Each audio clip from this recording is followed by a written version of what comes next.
রাত্রে অনেক দিন পরে একটা বিয়ে বাড়ি পড়েছিল, আর বাড়ির সামনেই তো, যেতে তো হবে। আর সেজেগুজে একটু চলেও গিয়েছিলাম। তোমাদেরকে ফার্স্ট প্যান্ডেলটা দেখিয়ে দিই। লুক কি সুন্দর দেখতে লাগছে না? এখন তো এরকম প্যান্ডেল ট্রেন্ডিংয়ে চলছে। যাই হোক, প্যান্ডেলটা আমার বেশ সুন্দর লেগেছে, ফটো তোলার পক্ষে খুবই ভালো।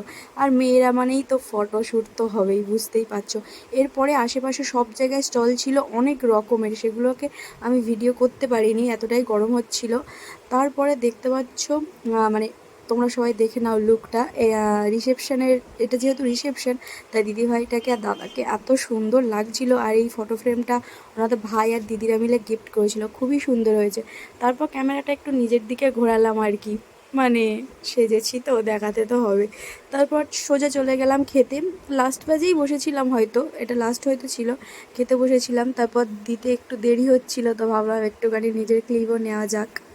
তো এই করছিলাম, তারপরে খাওয়া দাওয়া মানে শুরু হয়ে গেছে। আর খাওয়া দাওয়া মানে এতটাই ভালো হয়েছে কি বলবো, মানে সব কিছু একদম পারফেক্ট। টেস্ট থেকে শুরু করে অনেক কিছু করেছিল আইটেম, ফিশ ফ্রাই থেকে শুরু করে চিংড়ি মাছ, মাটন, চিকেন, সব কিছু।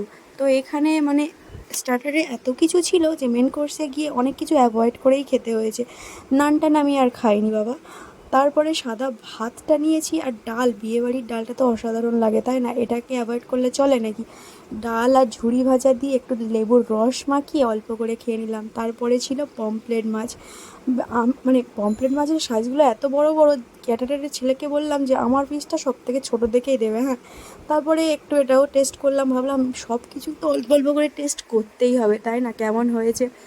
তো চিংড়ি তারপরে দিয়েছিল, তারপর ফ্রায়েড রাইস দিয়েছিল, এর সঙ্গে মাটন ছিল। আমি তো মাটন খাই না, তাই আমি নিয়ে নিয়েছিলাম চিকেন। আর চিকেনের সব্বাইয়ের জন্য লেগ পিস। আমরা কোথাও গেলে কি বলি, আমাকে কিন্তু একটু লেগ দেখে দিও, এটা আর বলতে লাগবে না, এখানে সবাইয়ের জন্যই লেগ পিস ছিল। তারপরে চাটনি, পাঁপড়, 3 রকমের মিষ্টি, আর মিষ্টিগুলো সেই নরম ছিল। এইভাবে বিয়েবাড়িটা আজ শেষ করলাম। দেখা হচ্ছে